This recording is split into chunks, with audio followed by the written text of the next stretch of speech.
Buongiorno e ben ritrovati con una nuova edizione del TG Flash di New Sicilia. In apertura via libera alla dichiarazione di calamità naturale per i cicloni che hanno colpito l'isola tra gennaio e febbraio, con danni stimati in quasi $500 miliardi. Il provvedimento consentirà ora di attivare misure di sostegno per le imprese.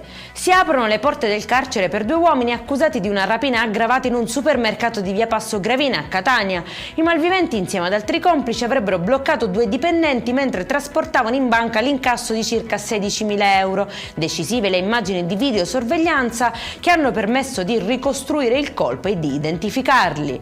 Arriva un risarcimento per le figlie di Marcello Cimino, il senzatetto bruciato vivo a Palermo nel 2017. Il Ministero della Giustizia ha riconosciuto loro €50.000 complessivi dal Fondo per le vittime di reati violenti, una somma simbolica ma che rappresenta un segnale concreto di riconoscimento istituzionale.